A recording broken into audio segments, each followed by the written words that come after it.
자기는 그때 할머니가 88살 정도 됐던 걸로 기억이 나요. 88년 동안 살면서 이렇게 훌륭한 신부님 강의 처음 들었다는 거예요. 이야, 내가 정말로 인기가 많은가 보다. 그래갖고 할머니가 신부님 손을 한 번만 잡으면 죽어도 여한이 없다는 거예요. 이제 이 나이에. 그래서 할머니 감사합니다. 그리고 할머니 손을 잡았는데 이 할머니 하시는 말씀이 난 오늘 우리 차동엽 신부님 손을 잡아서 죽어도 여한이 없다는 거예요. 차동엽 신부님 손을 잡아서.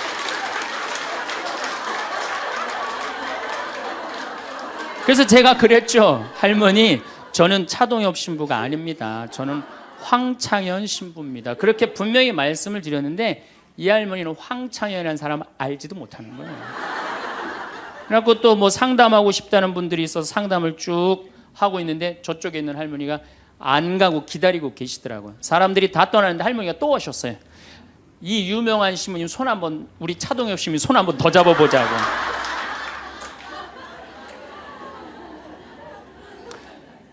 모든 사람들이 나를 인정해주지 않는다 하더라도, 모든 사람들이 나를 알아주지 않는다 하더라도 실망하실 필요 없어요.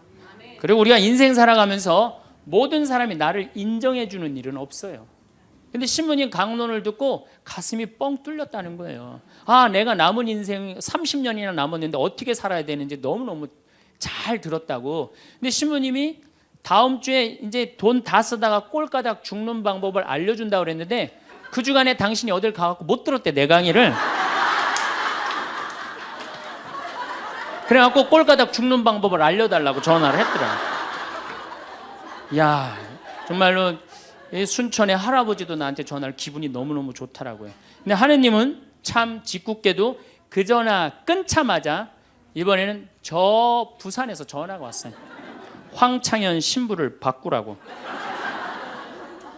전화를 딱 받았더니 당신이 황창현 신부냐고. 내가 황창현 신부라.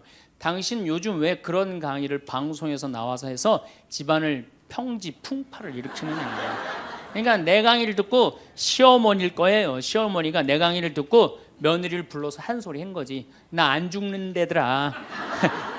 너 나 위에서 쓰다가 나 통장에 500만 원만 남길 테니까 나한테 유산 받을 생각 꿈도 꾸지 말아라. 그렇게 이제 얘기를 한 거야. 그러니까 그냥 열받으니까 나한테 전화를 한 거죠. 그런 강의 하지 말라고. 그리고 그 다음에는 한마디 더 하더라고요. 당신 강의하는 거 재수 없다고. 그래서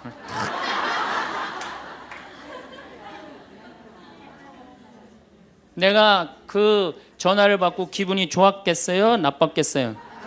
기분은 나빴지만 내가 화가 나고 내 감정을 주체할 정도는 아니었어요. 왜? 상황이 틀리니까. 얼마든지 내가 공격받을 수 있는 얘기를 한 거니까. 그런 다른 의견이 있을 수 있는 거예요.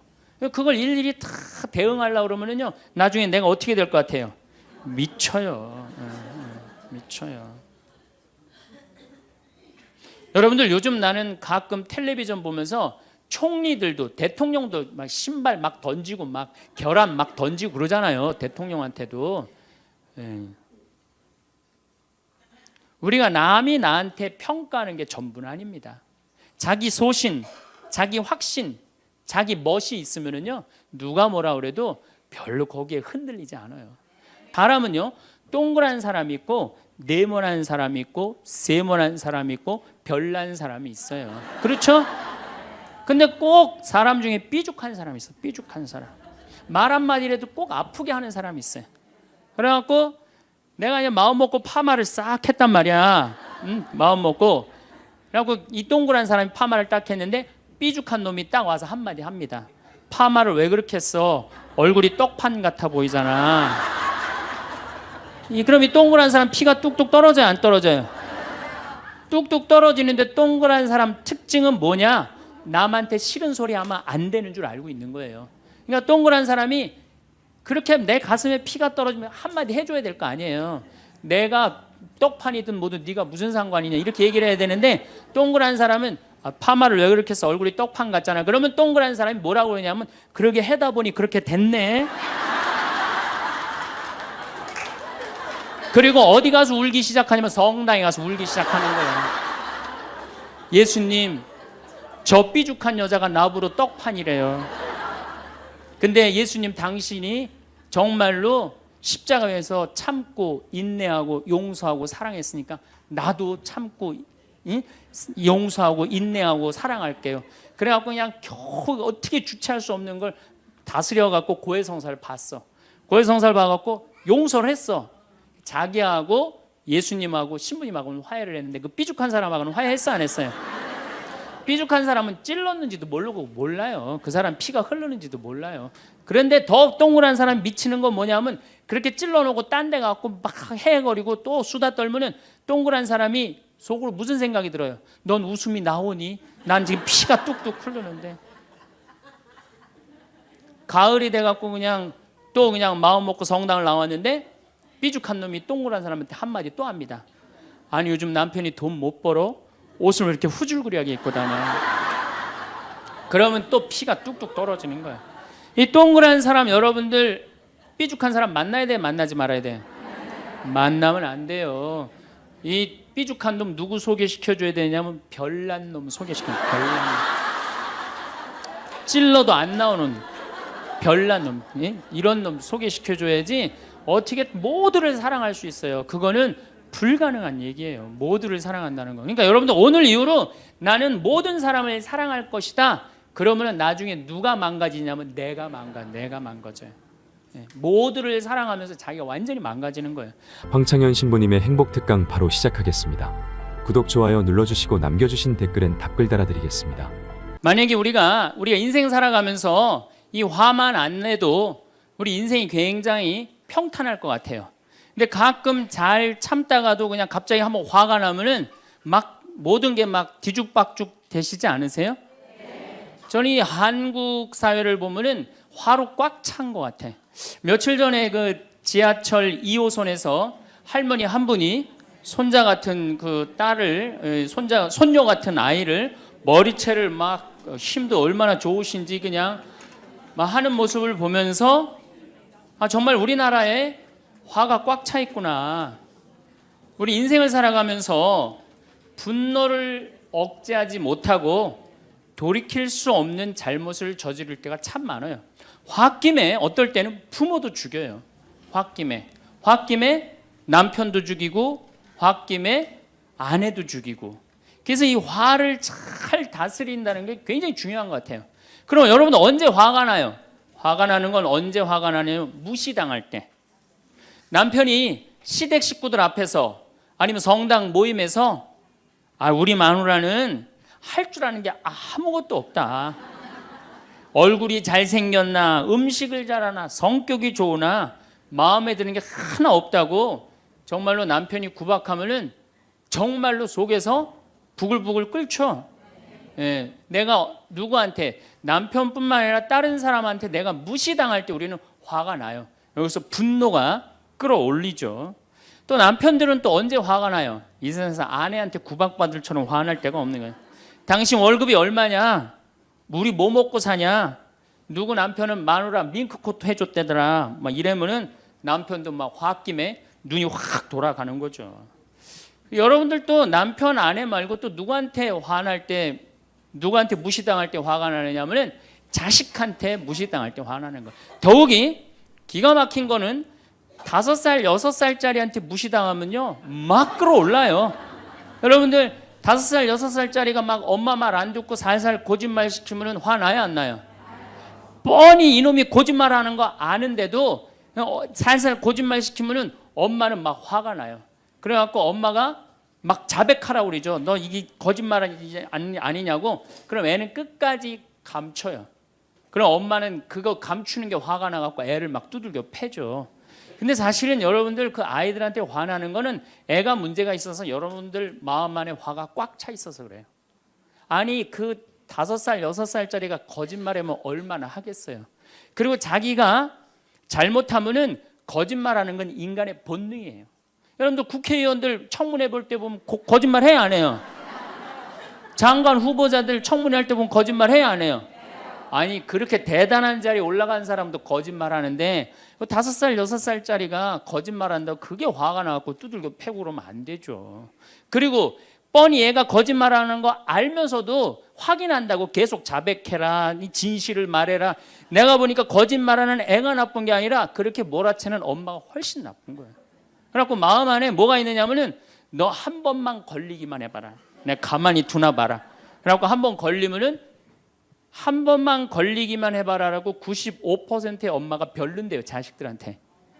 그리고 걸리면은 두들겨 패는 엄마가 한 50%가 두들겨 팬대요. 어렸을 때 자식들한테.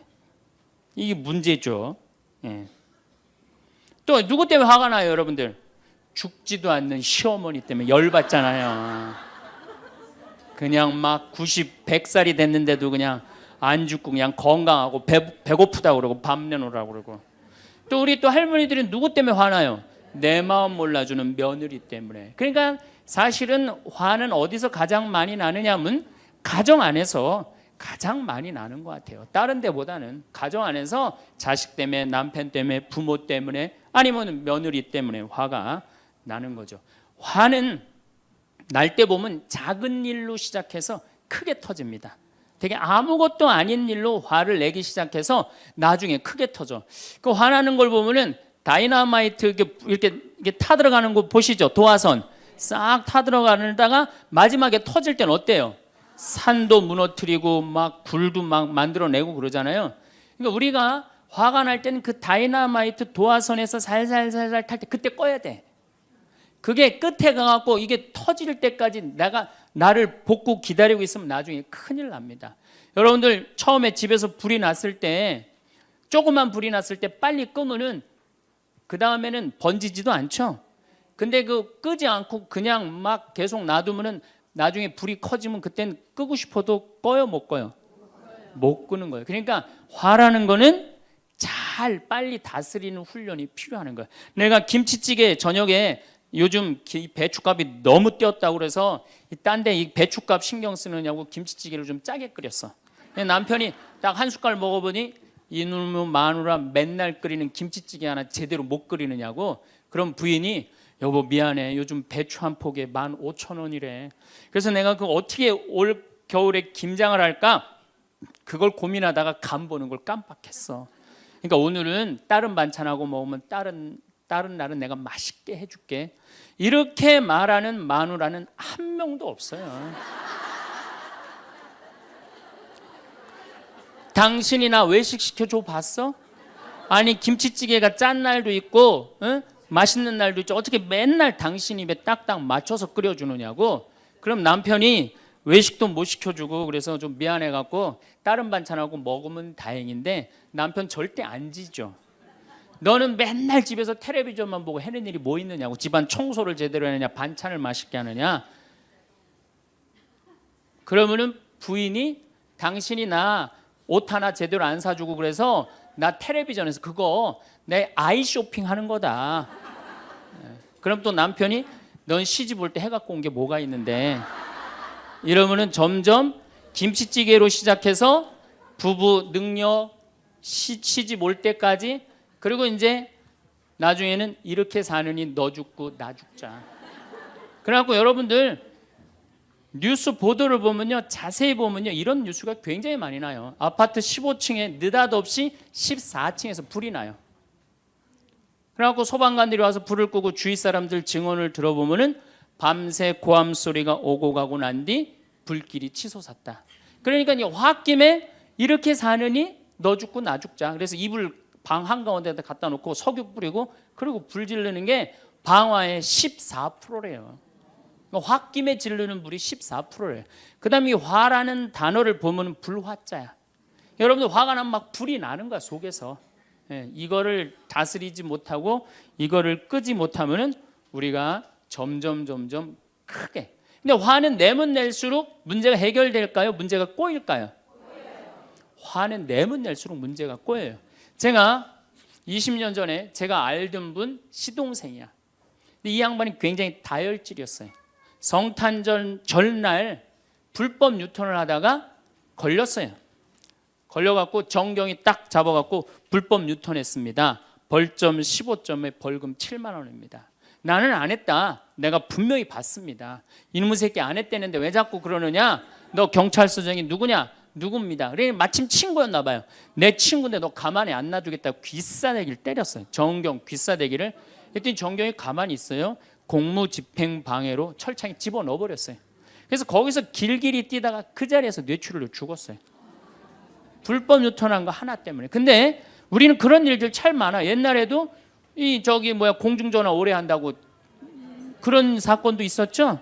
그냥 아무것도 아닌데 그냥 조금만 한 번만 내가 이 고개를 숙이면 되는데, 저도 강의 다니느냐고 멀리 강의 갈 때 시간은 다가오고 차는 막히고 그러면 제가 불법 유턴도 많이 하고 빨간불일 때 건너도 많이 가요. 정말로.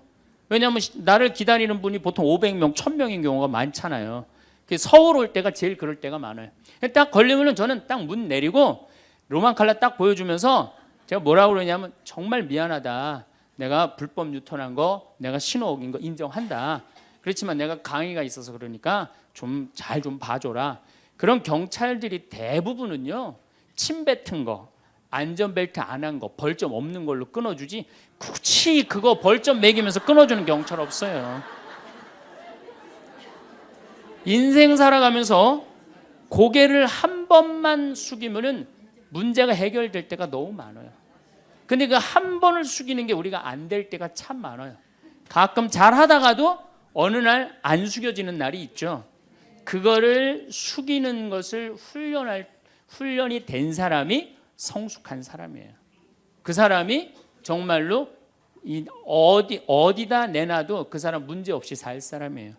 화날 때마다 그냥 막 집어 던지고 막 그러는 사람 주위에 친구 하나도 없어지죠. 또 우리가 언제 화가 나요? 식구 가운데 자기만 손해보고 희생한다고 생각할 때 화나요, 안 나요? 오빠는 대학 보내고 나는 고등학교밖에 안 보냈어. 그럼 부모님한테 막 화가 나요, 안 나요? 나죠? 성당에서도 화날 때가 언제예요? 나는 성모에서 맨날 부엌에서 그냥 겉절이 김치 담그고 그냥 맨날 하는데 그냥 반찬 다 만들어갖고 내놓으면은 생전 성당에도 안 보이던 여자가 그냥 싹 여우같이 차려입고 와갖고 그거 딱 차려놓은 거 딱 들고 신부님 앞에 딱 가서 거기서 그냥 헤헤거리고 그거 주워 먹어본 거 보면은 이 식당에서 나는 그냥 완전히 그냥 식순이로 그냥 하다가 그냥 그거 보면 화 나요, 안 나요? 나죠? 내가 손해 본다고 생각할 때 화가 나는 거예요. 성당 공동체에서 제일 미치는 건 뭐냐면은 누군가 자기를 비난하고 다니고 있어. 근데 그 사람이 누군지를 모르겠어. 나를 두고 분명 욕을 하는데 그럴 때 화가 나요, 안 나요? 날 때 많죠. 열받는 분 계신가 보다. 내가 시집 가서 내 시동생 어버 키우고 대학 보내고 장가 보내고 시누이도 그렇게 시집 다 내보냈어. 그래갖고 정말로 똥구멍이 찢어지게 가난한 집에 이 집에 와갖고 정말 다 이렇게 하고 다 먹고 살 만큼 해놨어. 그런데 환갑이 됐어. 그래갖고 야, 내가 시집 와갖고 그렇게 잘해줬는데 내 환갑 때 다이아 반지를 해갖고 올 것이냐, 유럽 여행 티켓을 갖고 오실 것이냐 기다리고 있는데 시동생 시누이들이 딱 환갑 때 왔는데 10만 원 봉투에 딱 넣어갖고 왔어. 그거 보면 열 받아요, 열 안 받아요? 열 무지하게 받죠. 그래갖고 내가 너희들하고 인간관계를 갖나 봐라. 그리고 인간관계 끊고 사는 사람들도 많아요. 해준 게 돌아오지 않을 때. 그렇죠? 내가 잘해줬는데 돌아오지 않을 때. 근데 우리는 살아가면서 여러분들 이제까지 은혜 받은 만큼 다른 사람한테 은혜 갚으셨어요? 저는 신부 되기까지 많은 신부님들, 많은 수녀님들, 많은 교우들이 저를 도와줬어요.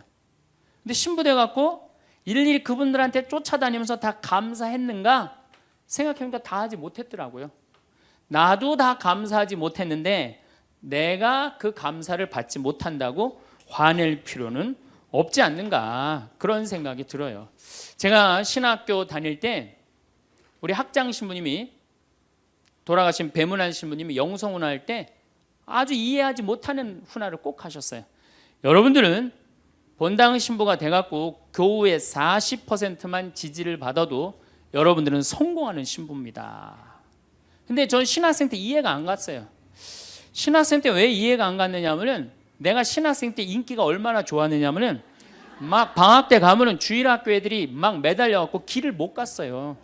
지금이야 뭐 이상한 세상이 돼 갖고 그러지 못하지만은 25년 전만 해도 애들이 신학생들을 얼마나 매달리고 좋아했어요. 초등학교 애들이. 중고등학교 애들은 내가 방학 끝나고 신학교 돌아가면은 애인 군대 보내는 것처럼 그렇게 섭섭하고 편지 보낸다고 그러고 학사님 보고 싶다고 그러고. 본당에서 아줌마들은 나보면 죽어. 좋아서. 그런데 신부가 돼갖고 교우의 40%가 나를 지지해주지 않는다? 신학생 때도 인기가 이 정도라면 본당 신부 돼갖고 인기가 더 높을 거 아니에요. 그래서 신학교 그 영성 문화를 이해를 못했어요.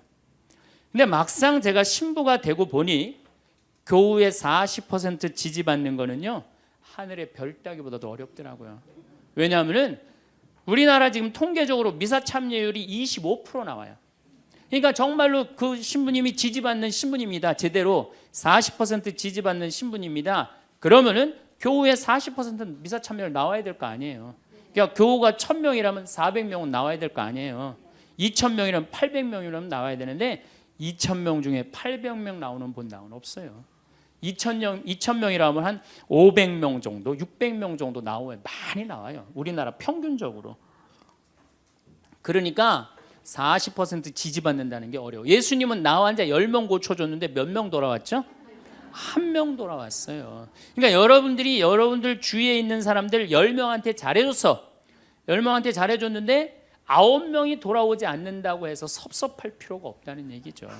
그러니까 1명이라도 돌아오면은 다행인 거예요. 그러니까 모든 사람들한테 인정받는 일이 쉬운 일이 아니다. 많은 사람들 화나는 경우가 어떤 경우가 여러분들 화가 많으냐면 자기가 완전한 사람이라고 생각할 때, 자기 판단이 옳다고 생각할 때, 그걸 옳다고 믿을 때 화가 나요. 많은 분들이 어떤 경우가 있느냐면은 내가 관상 좀 볼 줄 아는데 그 사람 틀렸어. 아니면 내가 관상 좀 볼 줄 아는데 그 사람 진짜 괜찮은 사람이야. 이 중에 관상 못 보는 사람 어디 있어?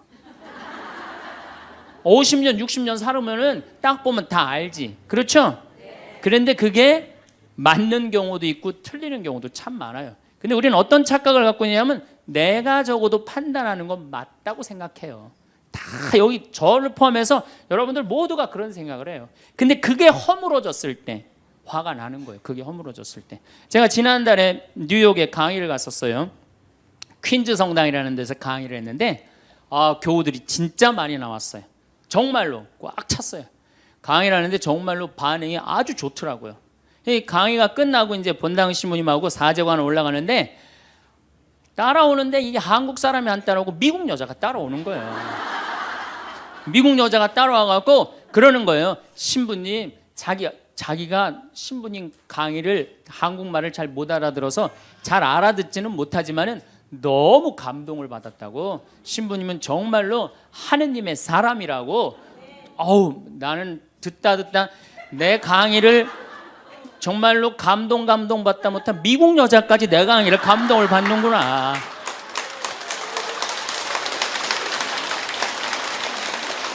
그래갖고 기분이 너무 좋아갖고 이제 그 여자하고 얘기를 하고 있는데 본당 신부님이 자꾸 나를 끄는 거예요. 사정안에 빨리 가자고. 나 지금 미국 여자하고 얘기하는데 지금 본당 신부님이 내 팔을 자꾸 끄는 거예요. 그래갖고 아니 신부님 나 좀 빨리 가자고. 나를 본당 신부님이 가자고 그랬는데 어떻게 가자고 그랬더니 본당 신부님이 조금 지나가더니 신부님이 그러는 거예요. 신부님 저 여자 이거라고 이거.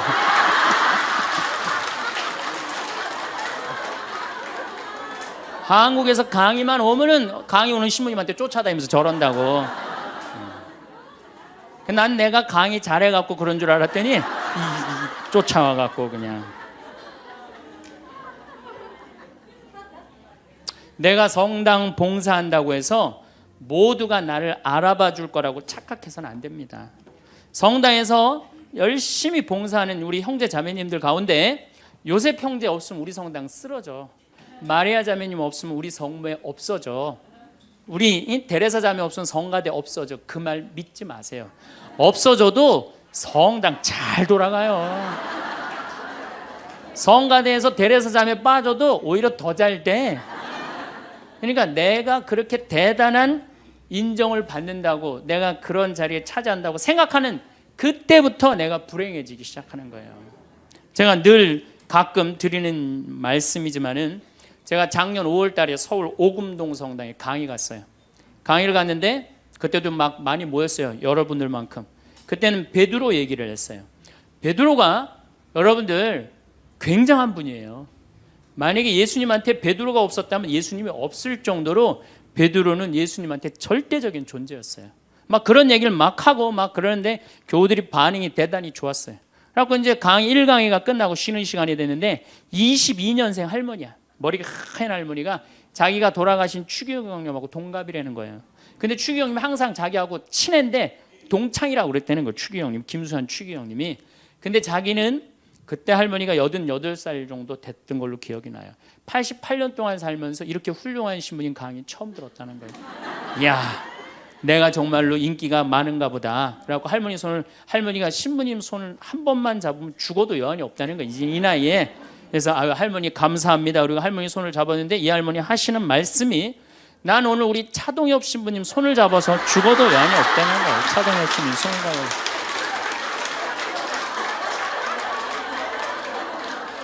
그래서 제가 그랬죠. 할머니, 저는 차동엽 신부가 아닙니다. 저는 황창현 신부입니다. 그렇게 분명히 말씀을 드렸는데 이 할머니는 황창현이라는 사람을 알지도 못하는 거예요. 그래갖고 또 뭐 상담하고 싶다는 분들이 있어서 상담을 쭉 하고 있는데 저쪽에 있는 할머니가 안 가고 기다리고 계시더라고요. 사람들이 다 떠나는데 할머니가 또 오셨어요. 이 유명한 신부님 손 한번, 우리 차동엽 신부님 손 한번 더 잡아보자고.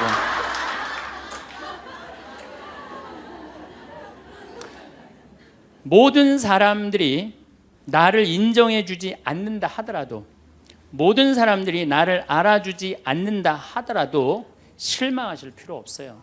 그리고 우리가 인생 살아가면서 모든 사람이 나를 인정해주는 일은 없어요.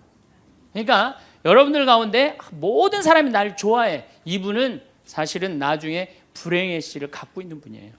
화의 씨를 갖고 있는 분이에요. 10명 중에 몇 명만 나를 좋아해도 성공해? 4명만 좋아해도 성공한 거예요. 아니 10명 중에 1명만 나를 믿어줘도 여러분들은 실패한 인생이 아니에요. 9명은 나를 인정하지 않을 수도 있어요. 근데 가끔 나는 우리나라 연예인들을 보면 안타까워요. 연예인들 막 인기가 좋잖아요. 인기가 좋은데 막 따라다니잖아요. 막 따라다니는데 그 연예인들 따라다니는 사람들을 보면은 많이 따라다녀 500명, 1000명이야. 그러면은 국민의 5천만 명의 국민 중에 1000명 따라다니는데 그 1000명 속에서 자기가 인기가 완전히 있는 줄 아는 거예요. 완전히 그 1000명 속에서 파묻혀갖고 4999만 9천명은 그 사람이 누군지도 모를 수 있어요. 그렇지 않아요? 여러분들 요즘 연예인들 막 때로 나와갖고 뛰어다니고 막 춤추는 거 보면 구분돼요, 안 돼요? 난 아무리 알아보려고 해도 나도 이제 늙어가기 시작하니까 이게 누가 누군지 모르겠더라고요. 나하고 그 사람들하고 아무 상관없어. 그러나 연예인들은 그런 생각을 안 해요. 자기가 모든 사람들한테 인기가 있다고 착각을 해요. 그런데 갑자기 댓글에 그게 노래냐, 그게 춤이냐, 그게 연기냐 이런 악성 댓글이 올라오면 그때부터 미치는 거예요. 그래갖고 그 악성 댓글을 올려봤자 내가 보기에는 정신 나간 사람이 올리거나 아니면은 자기 마음에 안 드는 사람 올리는데 많이 올려야 50명, 100명도 안 올릴 거예요. 자기를 좋아하는 연예인들은 저 일반 대중들은 보통 한 5,000명, 10,000명 되면은 그런 악성 댓글을 올리는 사람은 10명, 20명도 안 될 거예요. 근데 그거에 스트레스를 받아갖고 목매갖고 자살하는 연예인들이 참 많아요. 그럴 필요 없다는 거예요. 최진실 씨가 이 세상 떠난 지 벌써 이제 2년 됩니다. 참 안타까운 연예인이에요. 나는 최진실 씨하고 나이하고 비슷한 연배. 우리 어렸을 때 인기 최고였어요. 정말로. 정말 앞으로도 더 연애 활동을 했으면 우리한테 큰 기쁨을 줬을 거야. 근데 최진실 씨를 좋아하는 사람은 국민이 나를 포함해서 한 3천만 명은 될 거예요. 근데 최진실 씨가 세상 떠날 때 악성 댓글을 한 사람 4사람밖에 안 돼요. 너무너무 안타깝죠. 그러니까 우리가 살아가면서 여러분들도 여러분들한테 막 나쁜 소리를 하는 사람은 한둘이야. 근데 그 한둘도 내가 보기엔 제정신 가진 사람은 아니다. 그러니까 모든 사람들한테 내가 인정받지 못한다고 그래서 화낼 필요는 없다. 제가 17년 전, 벌써 18년 전이네요. 철산성당이라는 경기도 광명 보좌 신부를 했어요. 보좌 신부를 했는데 거긴 교우가 14,000명이야. 14,000명. 예비자 교리반을 딱 맡았는데 100명이 딱 있는 거예요. 새로 신부는 됐지. 그냥 교리 교환을 신학교 때 얼마나 공부를 열심히 하고 준비를 열심히 했어요. 100명이 있으니까 기분이 너무 좋더라고요. 그래서 그냥 교리를 그냥 얼마나 열심히 했는지 몰라요. 근데 한 달이 지났는데 늘어나도 전찬을 판국에 아니 이게 줄어들기 시작하는 거예요. 90명으로 줄어드는 거예요. 2달이 지났는데 80명으로 줄어드는 거예요. 3달이 지났는데 진짜 딱 반토막이 나더라고. 50명으로. 그랬더니 봉사자들이 맥주하고 안주를 사갖고 와서 나를 위로해 주는 거예요. 신부님 실망하지 말아라. 원래 교리반이 이렇게 어중이 떠중이 다 떠나고 이렇게 오리지널만 3개월 지나면 딱 남는다. 그리고 실망하지 말으셔야 되는 이유가 수녀님 반은 더 떨어졌다. 그러니까 실망하지 말아라. 그때 제가 뭐라고 그랬냐면 여러분들은 요한복음 6장도 읽어보지 않았느냐. 요한복음의 6장에 무슨 얘기가 나오는 예수님이 5,000명 먹인 기적 얘기가 나와요. 근데 요한복음 4장에 보면 예수님이 죽어가는 고간의 아들을 살려요. 그냥 예수님 활동하자마자 첫 기적은 요한복음에서 첫 기적은 가나에 술 많게 하는 기적이고 두 번째 기적이 뭐냐면은 죽어가는 고간의 아들을 살리는 거예요. 그럼 죽어가는 고간의 아들을 여러분들 본당 신부가 새로 발령받아 와서 내 아들이 암으로 막 죽어가. 근데 신부님이 가정방문 와갖고 내가 안수기도 한번 해볼게. 그래갖고 안수기도를 해줬는데 암으로 막 죽어가려고 그러는 아들이 살아났어. 그럼 그 신부님 인기가 본당에서 어떨 것 같아요? 성당 안 나오던 교우들도 그 신부님 구경하러 다 나올 거 미사 참례. 예수님 엄청나게 따라다녔어요. 그런데 요한복음 5장에 보면 예수님이 38년 동안 벳자다 연못에서 누워있던 사람을 지나가다가 측은한 마음이 들어서 일으켜 세워요. 근데 신부님 우리 시어머니는 중풍으로 38년 동안 누워있었다고. 그럼 내가 또 한번 안수기도 해볼게. 가서 안수기도 했는데 시어머니가 38년 만에 일어났어. 그럼 본당 신부님 인기는 하늘을 찌르는 게 아니라 하늘을 뚫고 올라갈 거예요. 그 정도로 예수님 인기가 그렇게 좋았어요. 그래갖고 이 사람들이 예루살렘에서 예수님이 그런 기적을 하셨는데 예수님을 갈릴레아 호수까지 몇 명이 따라가느냐면 5,000명이 따라갑니다. 자기네들 스스로 제자라고 그러면서 5,000명이 따라가요. 5,000명이 따라가는데 보니까 3일 동안 이 사람이 밥을 못 먹어. 그러니까 예수님이 빵 5개, 물고기 2마리로 5,000명을 먹여요. 그러니까 당시 유대인들이 뭐라고 그러냐면 우리가 드디어 기다리던 왕이 왔다. 왕으로 억지로라도 모시자. 그래요.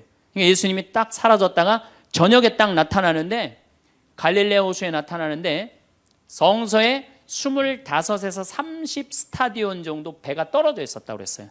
그럼 완 스타디온은 얼마냐? 한 200m 정도를 완 스타디온, 한 스타디온이라고. 여러분들 스타디온이 어디서 온 말이에요? 스타디움이라는 스타디움 한 바퀴를 돌고 있습니다. 그러잖아요. 그 스타디움이 성서에서 나오는 스타디온에서 나온 얘기예요. 그러니까 한 스타디온은 한 200m 정도 되는 거예요.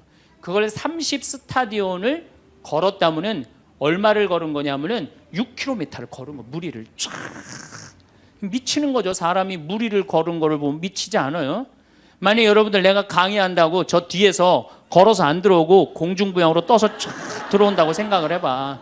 강의할 필요 있어요 없어요? 잠깐 떴다가 그냥 쫙 나가면 그걸로 끝이지. 그러니까 당시의 유대인들은 예수님한테 완전히 반한 거예요. 근데 다음날 예수님이 이상한 말을 해요. 참으로 확 끼얹어요. 내가 진실로 진실로 너희에게 말한다.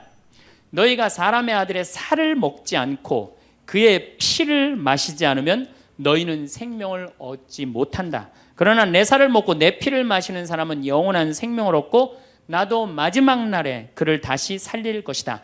내 살은 참된 양식이고 내 피는 참된 음료다. 군중들이 눈이 동그래요. 여러분들은 살 먹고 피 먹는 얘기 하도 많이 들어서 안 이상하죠? 그런데 다른 종교인들이 우린 예수님 살 먹어, 예수님 피 마셔 그러면은 어떻게 생각할 것 같아요? 식인종 아니면 드라큘라 둘 중에 하나예요. 예수님 피 먹는 거면. 그러니까 당시의 유대인들이 뭐라고 그러냐면 이 말씀은 듣기가 너무 거북하다. 누가 듣고 있을 수 있겠는가? 그러니까 그러면서 떠나요. 그러니까 예수님이 당신의 말씀을 두고 투덜거리는 것을 속으로 아시고 그들에게 이르셨다. 이 말이 너희 귀에 거슬리느냐? 그리고 성서에 이렇게 우리에게 말합니다. 이 일이 일어난 뒤로 제자들 가운데 많은 사람이 되돌아가고 더 이상 예수님과 함께 다니지 않았다. 다 떠나간 거예요. 말을 알아듣기 너무 어렵다고. 그러니까 이제 예수님이 이제 딱 12명 딱 남아있는 거, 어떤 무식한 어부 12이 눈을 동그랗게 뜨고 예수님을 쳐다보는 거예요. 그러니까 예수님이 이때 뭐라고 그러냐면은 너희도 떠나고 싶으냐. 그러니까 이 12마저 떠나면 예수님 완전히 낙동강 오리알 되는 거예요. 이때 대단한 인물이 하나 나옵니다. 누구냐? 베드로예요. 다 떠났음에도 불구하고 의리를 지킨 분이 베드로예요. 당신은 영원한 생명을 주시는 말씀을 가지고 있는데 우리가 어디를 갑니까? 그리고 예수님은 이 12하고만 다니세요. 그리고 요한복음 6장 다음에 7장에는 뭐라고 써 있느냐면은 이들이 예수님을 죽이려 함으로 예수님은 더 이상 공식적으로 돌아다니지 않고 몰래 숨어서 갈릴레아만 다니셨다고 그래요. 그러니까 이 12하고만 그냥 돌아다닌 거 죽이려고 그러니까 피해서. 그러니까 예수님 그렇게 죽어가는 고간 아들 살리고 38년 동안 배짜다 연못에 누워있던 사람 살리고 5천 명 먹이고 생 난리를 쳐갖고 막 5천 명이 따라다니다가 결국은 몇 명 건졌느냐? 12명 건진 거예요. 여러분들 5천 명 중에 12명 건진 예수님이 나요? 100명 중에 50명 건진 제가 나요? 누가 나요? 내가 낫지 않아요? 아니 내가 예수님보다 나은데 뭐 예비 교우 50명 떨어졌다고 실망할 게 뭐 있어. 나는 가끔 한심한 레지오 단장들이 있어요. 신부님 우리 단원이 10명인데 오늘 2명밖에 안 나왔습니다. 그래서 둘이서 울면서 개응을 했습니다. 우리 레지오 해체해야 될까 봅니다. 이렇게 오는 단장이 있는데 한심한 단장이죠. 10명 중에 2명 나왔다 그러면 20% 지지받는 단장이야. 자, 5천 명 중에 12명 남긴 예수님이 나요? 10명 중에 2명 나온 단장이 나요? 누가 나? 단장이 훨씬 나은 거예요. 또 요즘 우리나라 구역 반모임 활성화를 위해서 굉장히 많이 노력하죠. 근데 많은 경우 반장님들, 구역장님들이 실망해요. 우리 구역이 10세대인데 3세대밖에 안 나온다. 4세대밖에 안 나온다. 이렇게 실망하는 분들이 굉장히 많아요. 그러면은 10세대 중에 3세대나 4세대 나오면 이건 본당 신부보다 난 사람이에요. 예수님보다는 뭐 더 난 사람이고 실망할 필요가 뭐가 있어. 예수님 뭐라 그러냐면 너희 중에 단 두세 사람만 모여도 내가 그곳에 함께 있겠다. 그러면 됐지 뭐 이렇게 욕심이 많아요. 그러니까 여러분들 모든 사람들한테 인정받는 건 쉬운 일이 아니고 인정받으려고 할 때 우리 인생이 피곤해지고 화가 난다 이거예요. 제가 2년 전에 평화방송에 강의를 한 2달 정도 했어요. 많이 한 것도 아니에요. 2달. 그런데 정말로 인기가 대단하더라고. 막 전화가 얼마나 오는지. 특히 천주교 교우들은 의외로 전화를 안 하더라고. 개신교 성도들이 얼마나 전화를 많이 하는지 몰라요. 신부님 너무너무 설교 좋다고. 천주교 교우들은 왜 전화하느냐 하면은 천주교 교우들은 원래 입이 무겁잖아요.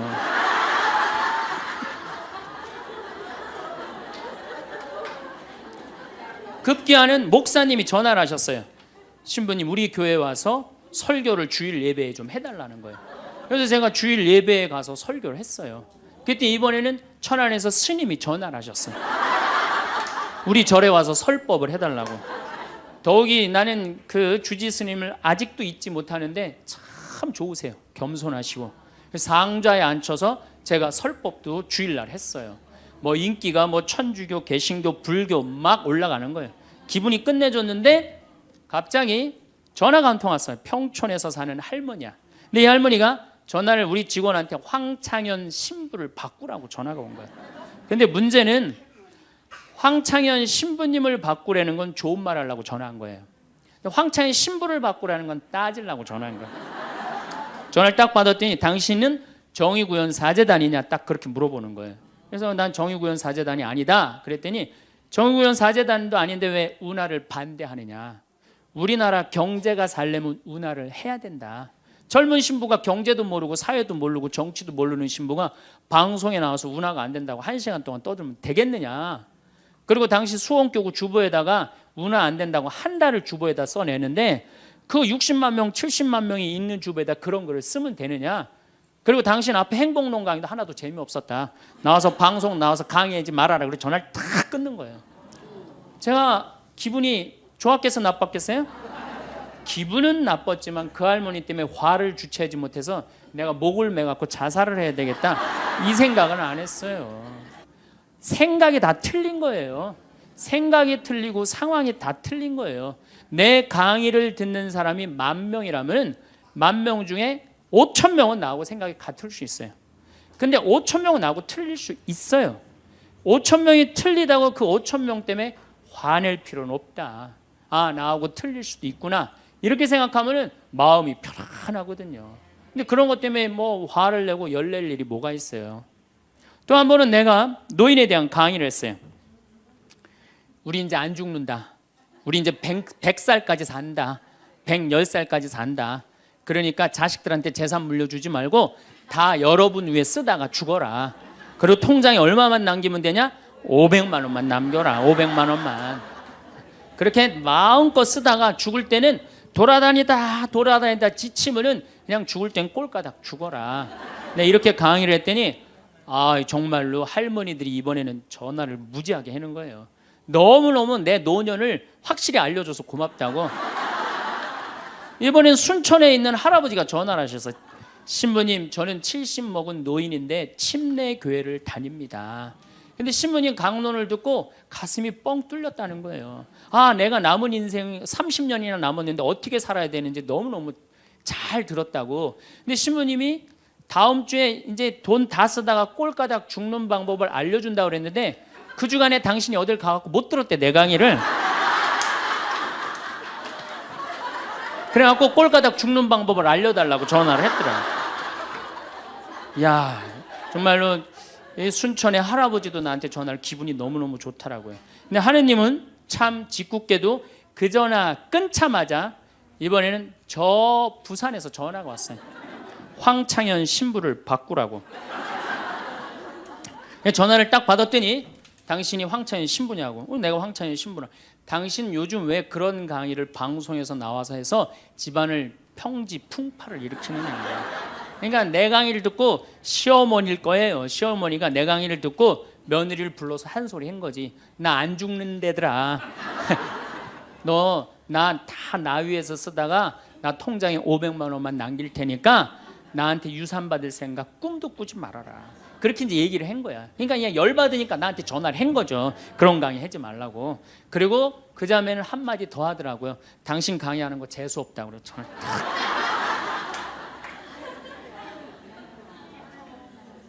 내가 그 전화를 받고 기분이 좋았겠어요? 나빴겠어요? 기분은 나빴지만 내가 화가 나고 내 감정을 주체할 정도는 아니었어요. 왜? 상황이 틀리니까. 얼마든지 내가 공격받을 수 있는 얘기를 한 거니까. 그런 다른 의견이 있을 수 있는 거예요. 그걸 일일이 다 대응하려고 그러면요, 나중에 내가 어떻게 될 것 같아요? 미쳐요. 미쳐요.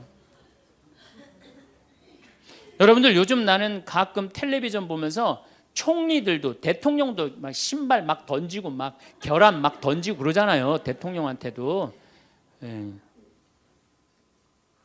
우리가 남이 나한테 평가하는 게 전부는 아닙니다. 자기 소신, 자기 확신, 자기 멋이 있으면은요, 누가 뭐라 그래도 별로 거기에 흔들리지 않아요. 근데 그냥 남들 말에 막 귀 기울이고 그냥 거기에 신경 쓰는 사람은 조금만 뭐가 있어도 화를 내고 자기를 주체하지 못하는 거예요. 루카복음 9장 51절을 보면 예수님이 사마리아를 통해 예루살렘으로 올라가려고 할 때 사마리아 사람들이 예루살렘에 간다는 이유로 예수님을 거부해요. 들어가지 못하게 동네를. 그 동네로 지나가면 지름길로 갈 수 있는데 그러니까 야고보하고 요한이 열받아갖고 뭐라 그러냐면 하늘에서 불을 내려다가 살러버릴까요? 얼마나 열받았으면은 하늘에서 불을 내려다가 살러버릴까요? 그래요.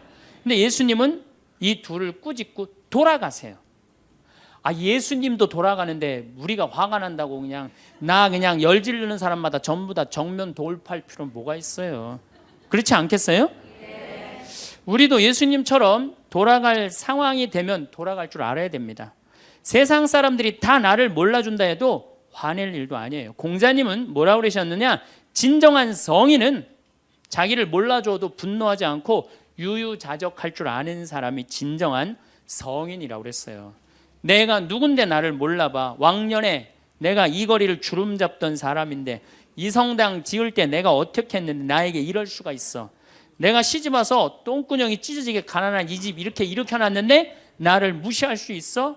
이렇게 자꾸 자기 도취에 사로잡히면은요, 나중에 다른 사람하고 부닥치게 되고 잘난 척하게 되는 그런 꼴이 된다. 그런 꼴이에요. 여러분들 반대로 모두를 사랑할 수 있어요? 내가 모든 사람들한테 사랑받을 수도 없지만은 반대로 사랑할 수 있느냐? 다 사랑할 수 있어요? 쉽지 않죠? 내가 본당 신부 해보니까 다 사랑하는 사람이 있긴 있더라고요. 누가 다 사랑하느냐면 머리에 꽃 꽂은 여자가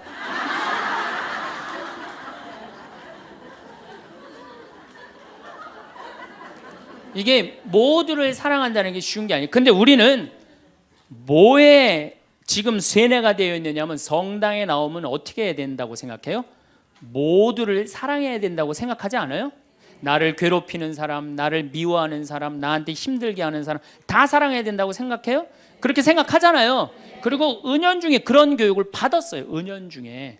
근데 성서에 모두를 사랑하라는 구절은 없어요. 서로 사랑하라고 그랬지 모두를 사랑하라고 하는 구절은 없어요.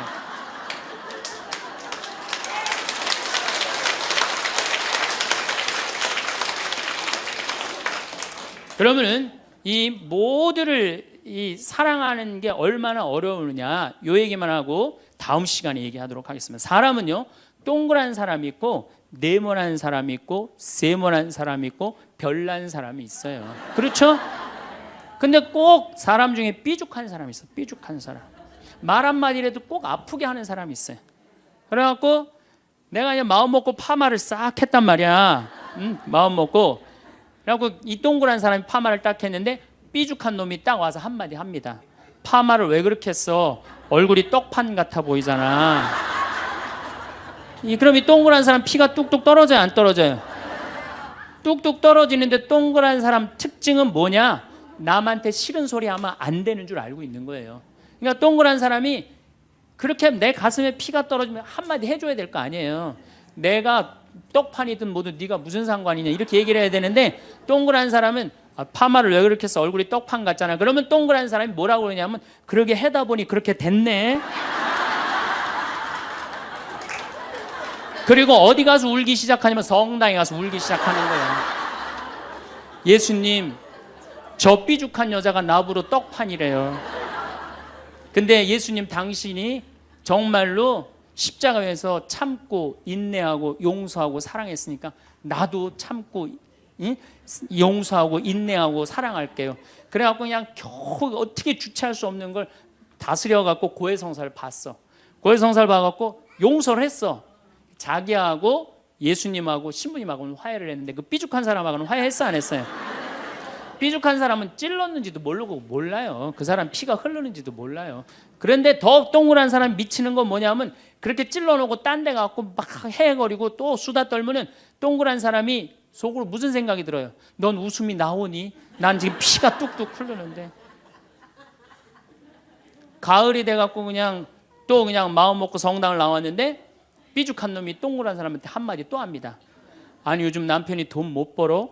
옷을 왜 이렇게 후줄그리하게 입고 다녀? 그러면 또 피가 뚝뚝 떨어지는 거야. 이 동그란 사람 여러분들 삐죽한 사람 만나야 돼? 만나지 말아야 돼? 만나면 안 돼요. 이 삐죽한 놈 누구 소개시켜줘야 되냐면 별난 놈 소개시켜줘. 별난 놈. 찔러도 안 나오는 별난 놈. 이런 놈 소개시켜줘야지 어떻게 모두를 사랑할 수 있어요. 그거는 불가능한 얘기예요. 모두를 사랑한다는 거. 그러니까 여러분들 오늘 이후로 나는 모든 사람을 사랑할 것이다. 그러면 나중에 누가 망가지냐면 내가 망가져요. 예, 모두를 사랑하면서 자기가 완전히 망가지는 거예요. 모두를 사랑하면서 기쁨은 다행인데 모두를 사랑하면서 그걸 끌어안느냐고 속에서 부글부글 끓어. 그냥 화가 꽉 차 있는 거죠. 그러면은 다음 시간에 정말 모두를 사랑하는 일이 얼마나 어려운 일인지 이야기 나누도록 하겠습니다. 감사합니다. 가까운 친구에게도 절대 가족의 비밀을 말하지 마라. 나의 철학을 결코 남에게 얘기하지 마라. 안녕하세요. 고요한 밤 TV입니다. 새해 복 많이 받으세요. 말 조심해라. 이런 말 참 많이 들어보지 않으셨나요? 어렸을 적에는 부모님이나 선생님이 많이 하신 말입니다. 그런데 나이가 들수록 점점 자식 손주에게는 우리네들이 하게 된 말이지요. 그런데 요즘은 오히려 나이 든 사람일수록 말을 조심해야 하는 시대인 것 같습니다. 하루가 멀다 하고 SNS에서 번지는 논란이나 댓글 하나로 불거지는 갈등만 봐도 그렇습니다. 참 흉흉한 시대이지요. 하지만 비단 이런 사건들 때문만은 아닙니다. 말 한마디로 오래된 친구와 사이가 멀어지기도 합니다. 말 한마디로 내가 믿었던 사람에게도 배신당하곤 합니다. 참 웃긴 일입니다. 이런 걸 알아서 아랫사람에게는 말해줘도 정작 우리네들이 조심해야 할 말은 정확히 모르니까 말입니다. 나이가 들면 다른 사람 말은 점점 안 듣게 되고 내 말이 맞다고 생각하는 경향이 강해집니다. 어찌 보면 당연한 일이지요. 그 수많은 인생의 풍파를 겪으면서 나의 생각, 나의 철학이 없었다면 지금까지 있을 수도 없으니까요. 하지만 조심해야 하는 말은 따로 있답니다. 철학이 필요 없다는 것이 아니라 나이 들수록 더 큰 손해를 볼 수 있기 때문이지요. 도대체 어떤 말을 조심해야 할까요? 왜 조심해야 할까요? 오늘은 조금 특별한 주제, 절대 남에게 하면 안 되는 말. 말 조심해야 하는 10가지에 대해서 알아보도록 하겠습니다. 오늘 영상 끝까지 보시면 결코 노후의 말 때문에 상처받고 손해보는 일은 없으실 겁니다. 그러니 구독과 좋아요 눌러주시고 끝까지 함께 들어주세요. 법륜 스님이 말씀하시는 말조심에 관한 조언 10가지를 고요한 밤이 해석한 것입니다. 첫 번째, 내 과거를 결코 남들에게 말하지 마십시오. 말은 주워 담을 수 없다는 말이 있습니다. 그 중에서도 나의 진솔한 과거에 대한 말은 결코 주워 담을 수 없습니다. 매일 한 방에 잠을 같이 자는 배우자에게도 과거의 비밀만큼은 쉽게 말하면 안 됩니다. 다툼이 있을 때 내 비밀이 나의 치부가 되기 때문입니다. 아직도 과거의 기억이 상처가 되시고 힘드신가요? 그때의 아픈 선택이 후회되시나요? 그만큼 아프다면 이제는 보내주셔도 됩니다. 나의 첫사랑, 아직도 생각이 나시나요? 너무 어리고 순수했기에 그만큼 잘해주지 못했던 나의 사랑. 평생의 나의 그림자이자 아닙니다. 그러나 말하면 안 됩니다. 나의 과거는 내가 짊어지고 가는 것입니다. 지난날의 실수를 반복하지 않도록 그 안에서 교훈을 얻었을 것입니다. 역사로부터 배우고 미래로 나아가야 한다는 말처럼 우리는 과거로부터 배우고 내일을 준비해야 합니다. 이는 오히려 우리의 삶을 더 알차고 풍요롭게 해줄 것입니다. 시행착오가 있더라도 이것이 우리 인간을 성장시키는 방법입니다. 그러므로 아무리 친한 친구나 아내, 남편에게도 나의 과거사를 말해서는 안 됩니다. 처음에는 위안을 주더라도 나중에는 내 과거의 불행이 듣는 이에게 위안이 될 수 있기 때문입니다. 두 번째, 다른 사람에게 나의 치부를 함부로 말하지 마십시오. 비록 처음에는 위로받을 수 있을지 몰라도 나중에는 그것이 나의 약점이 됩니다. 말 한마디로 멀어지게 된 친구가 저는 있습니다. 저는 어둡고 불행한 과거가 있었습니다. 그럴 때 위로가 되는 것은 친구에게 솔직하게 털어놓는 거라고 생각했지요. 물론 맞는 부분도 있습니다. 따뜻하고 달콤한 위로를 받을 수 있으니까 말이죠. 그러나 잠시뿐입니다. 그리고 근본적인 해결책은 될 수 없습니다. 내가 나의 치부를 말해버리면 어느 순간 나의 약점에 대해서 친구가 칼자루를 쥐고 있는 순간이 옵니다. 모두 털어놓으면 후련해도 나중에는 찝찝하고 후회스러운 때가 항상 찾아옵니다. 결국에는 내 문제고 나만큼 내 문제를 생각해주는 사람은 가족 말고는 없으니까 말입니다. 약한 사람을 보면 위로를 건네주어도 도리어 무시하고 싶고 약점 잡는 것이 사람의 본능입니다. 나의 치부는 되도록 말하지 마세요. 세 번째, 절대 돈 자랑하지 마십시오.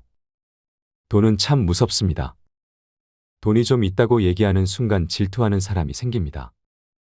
돈을 많이 벌 것 같아도 얘기하는 순간 믿지 않는 사람도 있습니다. 어느 쪽이든 돈 자랑은 하지 않는 것이 중요합니다. 간혹 졸부들은 티를 못 내서 안달입니다. 구찌 신발, 샤넬백, 머리부터 발끝까지 명품으로 도배해야 직성이 풀리는 사람이 있습니다. 그런 이들을 보면 어떤 생각이 드시나요? 우아하고 품위가 있다고 생각하시는 분들은 많지 않으실 겁니다. 오히려 왜 저렇게 저 사람은 티를 못 내서 안달일까 하고 질투심이 들거나 혹은 천박하다고까지 느껴지기도 할 것입니다. 모두가 부자가 되기 위해 저마다의 투쟁을 하고 있는 시대입니다. 대부분 생존 투쟁을 벌이지요. 돈 자랑 한번 잘못하면 듣는 이에게 빨간 사이렌이 울립니다. 나는 이렇게 힘든데, 나는 저만큼 못 버는데. 이런 생각이 안 들 수가 없습니다. 노인네들 대상으로 하는 범죄들 참 많아지고 있죠. 대부분은 좀 있다고 말하는 노인네들 빼먹으려고 하는 사람들의 일입니다. 친구의 권유로 투자를 했다가 돈을 잃은 사람도 있고 퇴직금으로 받은 돈을 아들의 사업자금으로 썼다가 몽땅 잃어버리게 된 사람들도 있습니다. 괜히 돈 자랑했다가 돈 빌려달라는 사람 때문에 힘들 수도 있습니다. 정말로 돈 자랑을 하고 싶으시다면 기부를 해보세요. 나보다 더 어려운 처지에 있는 사람에게 기부하는 돈은 자랑해도 질투나지 않습니다. 고요한밤TV도 얼마 되지는 않는 수익이지만 멤버십 가입 비용 전액을 기부하고 있습니다. 돈이 정말 많으시다면 돈 자랑하지 마시고 이런 기부의 여정에 동참해 주세요. 우리끼리 기뻐하고 우리끼리 도닥여 줍시다. 오히려 생판 모르는 남이 친구, 지인보다 나은 부분도 있습니다. 네 번째, 나의 목표를 남들에게 절대로 말하지 마십시오. 질투는 인간의 본성입니다. 더 나은 삶을 추구하는 노력의 결과이기도 하지요. 나의 목표를 말하지 말라는 것은 이런 맥락에서입니다. 간섭하는 사람이 많으면 목표를 이루기 힘듭니다. 혹은 나의 목표가 대단해서 그것 자체를 질투하고 안 되게 하려고 방해하는 사람도 많습니다. 진심 어린 충고나 조언은 그것을 줄 수 있고 목표를 우습게 여기지 않는 사람에게만 구하세요. 우직한 마음으로 나아가고 자신감 있게 스스로 판단해야 결국 목표를 이룰 수 있습니다. 꼭 거창한 것을 말하는 것만은 아닙니다. 다른 사람의 시기 질투를 살 수 있는 목표는 결코 말씀하지 마세요. 아무런 도움이 되지 않습니다. 그 목표의 진정성을 이해하는 것은 결국 나 자신일 수밖에 없습니다. 다섯 번째, 남들에게 절대로 생색을 내지 마십시오. 입만 열면 자랑하고 생색내는 사람이 있습니다. 자랑 같지 않은 것도 자랑하는가 하면 대화가 안 통하는 사람도 있습니다. 누구나 생색내는 사람과 같이 있을 때 피곤하고 스트레스를 받았던 경험이 한 번씩 있었을 것입니다. 불교에서는 보시라는 단어를 사용합니다. 보시는 은혜를 베푼다는 뜻이죠. 최근 고요한밤 채널에 올렸던 김장하 선생님의 영상을 보시면 무주상보시라는 말이 나옵니다. 줬다는 것조차 잊어버린 상태를 말하는 것이죠. 주고 나서는 잊어버려야 합니다. 준 것에 집착하면 생색내게 되고 되받고 싶게 됩니다. 그러다 보면 질투를 부르고 눈살이 찌푸려지게 만드는 일도 생깁니다. 분명 나는 내 것을 줬는데 왜 안 돌아오지 하지 마십시오. 티내지 않아도 결국 모두가 알고 기억합니다.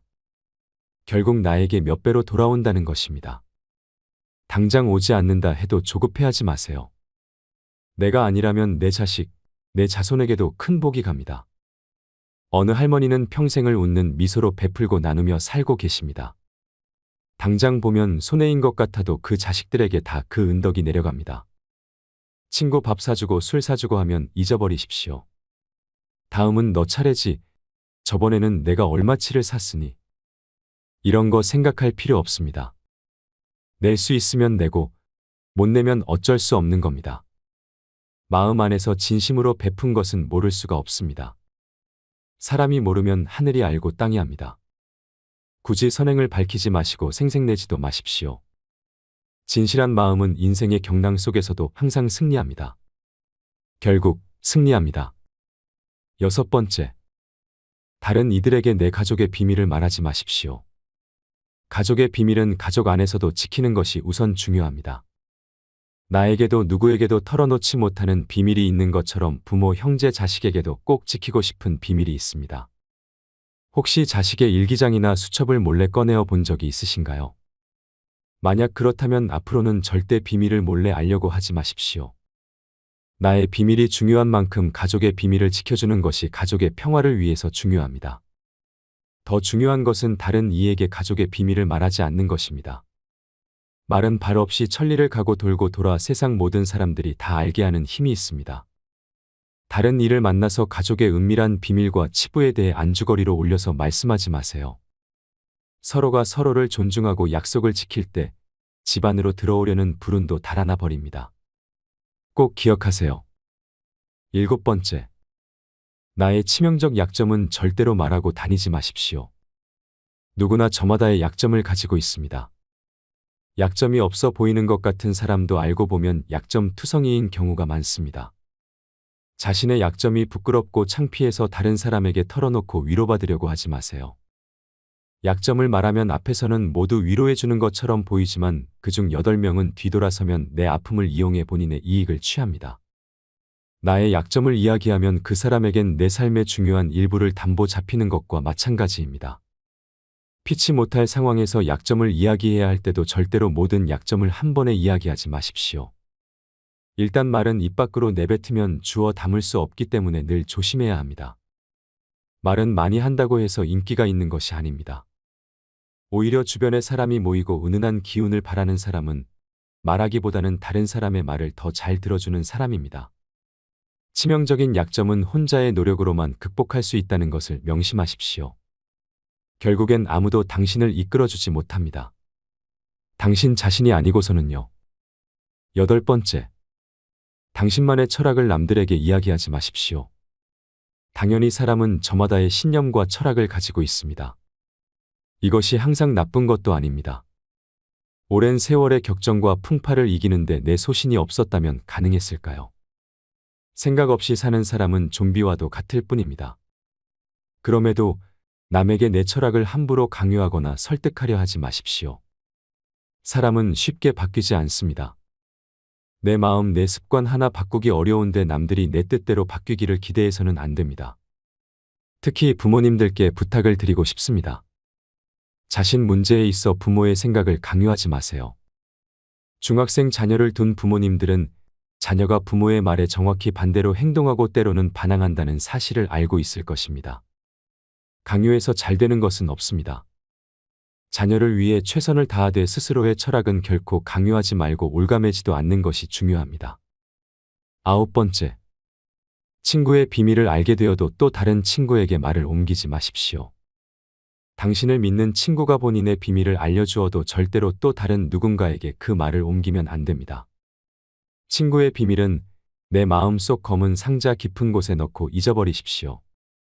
내 친구를 진정한 친구라고 생각한다면 나라도 그 비밀을 지켜줘야 합니다. 가벼운 내 입 때문에 소중한 친구를 잃게 될 수도 있습니다.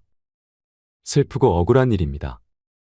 입장을 바꿔 내가 절친한 친구 한 명에게만 약점을 털어놨는데 시간이 지나 모두가 내 약점을 안다고 생각해 보세요. 중마고우와의 신뢰와 우정이 깨질 뿐만 아니라 배신당했다는 생각에 밤잠을 설칠 것입니다. 우연이라도 알게 된 친구의 비밀은 끝까지 지켜줘야 합니다. 그래야 우정이 지켜집니다. 10번째. 당신의 재능을 남들에게 섣불리 말하지 마십시오. 은퇴를 하고 연금을 받는 분들 중에도 자신만의 능력으로 남들을 도와주며 마음이 풍요로운 노후를 보내는 분도 있습니다. 참으로 멋진 분들입니다. 하지만 어떤 분야에서 특별한 재능이 있다고 굳이 떠벌리고 다닐 필요는 없습니다. 시기 질투가 많은 사람들은 오히려 당신의 선의와 선행을 안 좋게 봅니다. 힘든 상황에 있는 사람을 발견한다면 이런저런 충고와 조언을 하는 대신에 그저 말없이 가서 조용히 도와주는 것이 좋습니다. 자신의 성공과 철학을 공유하려고 하지 마세요. 말보다 행동입니다. 도움을 주었기에 질투받을 일도 없습니다. 이에 더불어 나에게도 뿌듯함과 만족감이 돌아오는 것은 당연한 사실입니다. 질투받지 않는 것입니다. 무주상보시를 기억하세요. 재능으로 남들에게 기꺼이 도움을 주었다면 다른 사람들에게 알리고 다니지 마십시오. 내 능력을 사람들에게 말하고 다니면 주위에 시간을 내달라는 사람이 많아집니다. 이제 우리는 청년이 아니기 때문에 늙은 몸을 아껴가며 사용하는 것이 내 자식들에게 도움이 된다는 사실을 잊으면 안 됩니다. 이제는 우리 아이들에게 재산이나 건물을 물려주는 것보다 내 스스로가 건강한 노후를 보내는 것이 오히려 자식을 돕는 길입니다. 그러니 몸을 아껴서 건강을 유지하면서도 주위를 살필 수 있는 방법을 생각해 봐야 합니다. 오늘은 이렇게 나이 들어서 다른 사람에게 말하면 절대 안 되는 것들에 대해 살펴보았습니다. 날이 지날수록 말 한마디, 단어 하나가 더 크게 느껴지는 요즘입니다. 내 말이 맞아온 세월로 늙었기에 어쩔 수는 없는 일이지만 그래도 우리 함께 화를 피하기 위해 조심해야 하는 말을 기억하는 것이 중요합니다. 한 번 더 듣고 싶은 분들을 위해 말 조심해야 하는 10가지 부분만을 다시 들려드리고 저는 여기서 먼저 인사드리겠습니다. 고요한 밤TV였습니다. 구독과 좋아요는 큰 힘이 됩니다. 항상 건강하고 평안하세요. 첫 번째, 내 과거를 결코 남들에게 말하지 마십시오. 말은 주워 담을 수 없다는 말이 있습니다. 그 중에서도 나의 진솔한 과거에 대한 말은 결코 주워 담을 수 없습니다. 매일 한 방의 잠을 같이 자는 배우자에게도 과거의 비밀만큼은 쉽게 말하면 안 됩니다. 다툼이 있을 때 내 비밀이 나의 치부가 되기 때문입니다. 아직도 과거의 기억이 상처가 되시고 힘드신가요? 그때의 아픈 선택이 후회되시나요? 그만큼 아프다면 이제는 보내주셔도 됩니다. 나의 첫사랑, 아직도 생각이 나시나요? 너무 어리고 순수했기에 그만큼 잘해주지 못했던 나의 사랑. 평생의 나의 그림자이자 아닙니다. 그러나 말하면 안 됩니다. 나의 과거는 내가 짊어지고 가는 것입니다. 지난날의 실수를 반복하지 않도록 그 안에서 교훈을 얻었을 것입니다. 역사로부터 배우고 미래로 나아가야 한다는 말처럼 우리는 과거로부터 배우고 내일을 준비해야 합니다. 이는 오히려 우리의 삶을 더 알차고 풍요롭게 해줄 것입니다. 시행착오가 있더라도 이것이 우리 인간을 성장시키는 방법입니다. 그러므로 아무리 친한 친구나 아내, 남편에게도 나의 과거사를 말해서는 안 됩니다. 처음에는 위안을 주더라도 나중에는 내 과거의 불행이 듣는 이에게 위안이 될 수 있기 때문입니다. 두 번째, 다른 사람에게 나의 치부를 함부로 말하지 마십시오. 비록 처음에는 위로받을 수 있을지 몰라도 나중에는 그것이 나의 약점이 됩니다. 말 한마디로 멀어지게 된 친구가 저는 있습니다. 저는 어둡고 불행한 과거가 있었습니다. 그럴 때 위로가 되는 것은 친구에게 솔직하게 털어놓는 거라고 생각했지요. 물론 맞는 부분도 있습니다. 따뜻하고 달콤한 위로를 받을 수 있으니까 말이죠. 그러나 잠시뿐입니다. 그리고 근본적인 해결책은 될 수 없습니다. 내가 나의 치부를 말해버리면 어느 순간 나의 약점에 대해서 친구가 칼자루를 쥐고 있는 순간이 옵니다. 모두 털어놓으면 후련해도 나중에는 찝찝하고 후회스러운 때가 항상 찾아옵니다. 결국에는 내 문제고 나만큼 내 문제를 생각해주는 사람은 가족 말고는 없으니까 말입니다. 약한 사람을 보면 위로를 건네주어도 도리어 무시하고 싶고 약점 잡는 것이 사람의 본능입니다. 나의 치부는 되도록 말하지 마세요. 세 번째, 절대 돈 자랑하지 마십시오. 돈은 참 무섭습니다. 돈이 좀 있다고 얘기하는 순간 질투하는 사람이 생깁니다. 돈을 많이 벌 것 같아도 얘기하는 순간 믿지 않는 사람도 있습니다. 어느 쪽이든 돈 자랑은 하지 않는 것이 중요합니다. 간혹 졸부들은 티를 못 내서 안달입니다. 구찌 신발, 샤넬백, 머리부터 발끝까지 명품으로 도배해야 직성이 풀리는 사람이 있습니다. 그런 이들을 보면 어떤 생각이 드시나요? 우아하고 품위가 있다고 생각하시는 분들은 많지 않으실 겁니다. 오히려 왜 저렇게 저 사람은 티를 못 내서 안달일까 하고 질투심이 들거나 혹은 천박하다고까지 느껴지기도 할 것입니다. 모두가 부자가 되기 위해 저마다의 투쟁을 하고 있는 시대입니다. 대부분 생존 투쟁을 벌이지요. 돈 자랑 한번 잘못하면 듣는 이에게 빨간 사이렌이 울립니다. 나는 이렇게 힘든데, 나는 저만큼 못 버는데. 이런 생각이 안 들 수가 없습니다. 노인네들 대상으로 하는 범죄들 참 많아지고 있죠. 대부분은 좀 있다고 말하는 노인네들 빼먹으려고 하는 사람들의 일입니다. 친구의 권유로 투자를 했다가 돈을 잃은 사람도 있고 퇴직금으로 받은 돈을 아들의 사업자금으로 썼다가 몽땅 잃어버리게 된 사람들도 있습니다. 괜히 돈 자랑했다가 돈 빌려달라는 사람 때문에 힘들 수도 있습니다.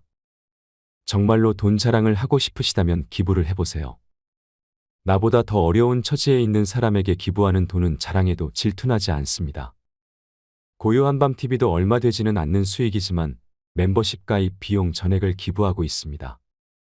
돈이 정말 많으시다면 돈 자랑하지 마시고 이런 기부의 여정에 동참해 주세요.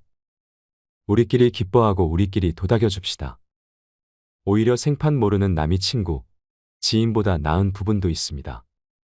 네 번째, 나의 목표를 남들에게 절대로 말하지 마십시오. 질투는 인간의 본성입니다. 더 나은 삶을 추구하는 노력의 결과이기도 하지요. 나의 목표를 말하지 말라는 것은 이런 맥락에서입니다. 간섭하는 사람이 많으면 목표를 이루기 힘듭니다. 혹은 나의 목표가 대단해서 그것 자체를 질투하고 안 되게 하려고 방해하는 사람도 많습니다. 진심 어린 충고나 조언은 그것을 줄 수 있고 목표를 우습게 여기지 않는 사람에게만 구하세요. 우직한 마음으로 나아가고 자신감 있게 스스로 판단해야 결국 목표를 이룰 수 있습니다. 꼭 거창한 것을 말하는 것만은 아닙니다. 다른 사람의 시기 질투를 살 수 있는 목표는 결코 말씀하지 마세요. 아무런 도움이 되지 않습니다. 그 목표의 진정성을 이해하는 것은 결국 나 자신일 수밖에 없습니다. 다섯 번째, 남들에게 절대로 생색을 내지 마십시오. 입만 열면 자랑하고 생색내는 사람이 있습니다. 자랑 같지 않은 것도 자랑하는가 하면 대화가 안 통하는 사람도 있습니다. 누구나 생색내는 사람과 같이 있을 때 피곤하고 스트레스를 받았던 경험이 한 번씩 있었을 것입니다. 불교에서는 보시라는 단어를 사용합니다. 보시는 은혜를 베푼다는 뜻이죠. 최근 고요한밤 채널에 올렸던 김장하 선생님의 영상을 보시면 무주상보시라는 말이 나옵니다. 줬다는 것조차 잊어버린 상태를 말하는 것이죠. 주고 나서는 잊어버려야 합니다. 준 것에 집착하면 생색내게 되고 되받고 싶게 됩니다. 그러다 보면 질투를 부르고 눈살이 찌푸려지게 만드는 일도 생깁니다. 분명 나는 내 것을 줬는데 왜 안 돌아오지 하지 마십시오. 티내지 않아도 결국 모두가 알고 기억합니다. 결국 나에게 몇 배로 돌아온다는 것입니다. 당장 오지 않는다 해도 조급해하지 마세요. 내가 아니라면 내 자식, 내 자손에게도 큰 복이 갑니다. 어느 할머니는 평생을 웃는 미소로 베풀고 나누며 살고 계십니다. 당장 보면 손해인 것 같아도 그 자식들에게 다 그 은덕이 내려갑니다. 친구 밥 사주고 술 사주고 하면 잊어버리십시오. 다음은 너 차례지. 저번에는 내가 얼마치를 샀으니. 이런 거 생각할 필요 없습니다. 낼 수 있으면 내고 못 내면 어쩔 수 없는 겁니다. 마음 안에서 진심으로 베푼 것은 모를 수가 없습니다. 사람이 모르면 하늘이 알고 땅이 압니다. 굳이 선행을 밝히지 마시고 생색내지도 마십시오. 진실한 마음은 인생의 경랑 속에서도 항상 승리합니다. 결국 승리합니다. 여섯 번째, 다른 이들에게 내 가족의 비밀을 말하지 마십시오. 가족의 비밀은 가족 안에서도 지키는 것이 우선 중요합니다. 나에게도 누구에게도 털어놓지 못하는 비밀이 있는 것처럼 부모, 형제, 자식에게도 꼭 지키고 싶은 비밀이 있습니다. 혹시 자식의 일기장이나 수첩을 몰래 꺼내어 본 적이 있으신가요? 만약 그렇다면 앞으로는 절대 비밀을 몰래 알려고 하지 마십시오. 나의 비밀이 중요한 만큼 가족의 비밀을 지켜주는 것이 가족의 평화를 위해서 중요합니다. 더 중요한 것은 다른 이에게 가족의 비밀을 말하지 않는 것입니다. 말은 발 없이 천리를 가고 돌고 돌아 세상 모든 사람들이 다 알게 하는 힘이 있습니다. 다른 이를 만나서 가족의 은밀한 비밀과 치부에 대해 안주거리로 올려서 말씀하지 마세요. 서로가 서로를 존중하고 약속을 지킬 때 집안으로 들어오려는 불운도 달아나 버립니다. 꼭 기억하세요. 일곱 번째, 나의 치명적 약점은 절대로 말하고 다니지 마십시오. 누구나 저마다의 약점을 가지고 있습니다. 약점이 없어 보이는 것 같은 사람도 알고 보면 약점 투성이인 경우가 많습니다. 자신의 약점이 부끄럽고 창피해서 다른 사람에게 털어놓고 위로받으려고 하지 마세요. 약점을 말하면 앞에서는 모두 위로해주는 것처럼 보이지만 그중 8명은 뒤돌아서면 내 아픔을 이용해 본인의 이익을 취합니다. 나의 약점을 이야기하면 그 사람에겐 내 삶의 중요한 일부를 담보 잡히는 것과 마찬가지입니다. 피치 못할 상황에서 약점을 이야기해야 할 때도 절대로 모든 약점을 한 번에 이야기하지 마십시오. 일단 말은 입 밖으로 내뱉으면 주워 담을 수 없기 때문에 늘 조심해야 합니다. 말은 많이 한다고 해서 인기가 있는 것이 아닙니다. 오히려 주변에 사람이 모이고 은은한 기운을 바라는 사람은 말하기보다는 다른 사람의 말을 더 잘 들어주는 사람입니다. 치명적인 약점은 혼자의 노력으로만 극복할 수 있다는 것을 명심하십시오. 결국엔 아무도 당신을 이끌어주지 못합니다. 당신 자신이 아니고서는요. 8번째. 당신만의 철학을 남들에게 이야기하지 마십시오. 당연히 사람은 저마다의 신념과 철학을 가지고 있습니다. 이것이 항상 나쁜 것도 아닙니다. 오랜 세월의 격정과 풍파를 이기는데 내 소신이 없었다면 가능했을까요? 생각 없이 사는 사람은 좀비와도 같을 뿐입니다. 그럼에도 남에게 내 철학을 함부로 강요하거나 설득하려 하지 마십시오. 사람은 쉽게 바뀌지 않습니다. 내 마음, 내 습관 하나 바꾸기 어려운데 남들이 내 뜻대로 바뀌기를 기대해서는 안 됩니다. 특히 부모님들께 부탁을 드리고 싶습니다. 자신 문제에 있어 부모의 생각을 강요하지 마세요. 중학생 자녀를 둔 부모님들은 자녀가 부모의 말에 정확히 반대로 행동하고 때로는 반항한다는 사실을 알고 있을 것입니다. 강요해서 잘 되는 것은 없습니다. 자녀를 위해 최선을 다하되 스스로의 철학은 결코 강요하지 말고 올가매지도 않는 것이 중요합니다. 9번째. 친구의 비밀을 알게 되어도 또 다른 친구에게 말을 옮기지 마십시오. 당신을 믿는 친구가 본인의 비밀을 알려주어도 절대로 또 다른 누군가에게 그 말을 옮기면 안 됩니다. 친구의 비밀은 내 마음속 검은 상자 깊은 곳에 넣고 잊어버리십시오. 내 친구를 진정한 친구라고 생각한다면 나라도 그 비밀을 지켜줘야 합니다. 가벼운 내 입 때문에 소중한 친구를 잃게 될 수도 있습니다. 슬프고 억울한 일입니다. 입장을 바꿔 내가 절친한 친구 한 명에게만 약점을 털어놨는데 시간이 지나 모두가 내 약점을 안다고 생각해 보세요. 중마고우와의 신뢰와 우정이 깨질 뿐만 아니라 배신당했다는 생각에 밤잠을 설칠 것입니다. 우연이라도 알게 된 친구의 비밀은 끝까지 지켜줘야 합니다. 그래야 우정이 지켜집니다. 10번째. 당신의 재능을 남들에게 섣불리 말하지 마십시오. 은퇴를 하고 연금을 받는 분들 중에도 자신만의 능력으로 남들을 도와주며 마음이 풍요로운 노후를 보내는 분도 있습니다. 참으로 멋진 분들입니다. 하지만 어떤 분야에서 특별한 재능이 있다고 굳이 떠벌리고 다닐 필요는 없습니다. 시기 질투가 많은 사람들은 오히려 당신의 선의와 선행을 안 좋게 봅니다. 힘든 상황에 있는 사람을 발견한다면 이런저런 충고와 조언을 하는 대신에 그저 말없이 가서 조용히 도와주는 것이 좋습니다. 자신의 성공과 철학을 공유하려고 하지 마세요. 말보다 행동입니다. 도움을 주었기에 질투받을 일도 없습니다. 이에 더불어 나에게도 뿌듯함과 만족감이 돌아오는 것은 당연한 사실입니다. 질투받지 않는 것입니다. 무주상보시를 기억하세요. 재능으로 남들에게 기꺼이 도움을 주었다면 다른 사람들에게 알리고 다니지 마십시오. 내 능력을 사람들에게 말하고 다니면 주위에 시간을 내달라는 사람이 많아집니다. 이제 우리는 청년이 아니기 때문에 늙은 몸을 아껴가며 사용하는 것이 내 자식들에게 도움이 된다는 사실을 잊으면 안 됩니다. 이제는 우리 아이들에게 재산이나 건물을 물려주는 것보다 내 스스로가 건강한 노후를 보내는 것이 오히려 자식을 돕는 길입니다. 그러니 몸을 아껴서 건강을 유지하면서도 주위를 살필 수 있는 방법을 생각해 봐야 합니다.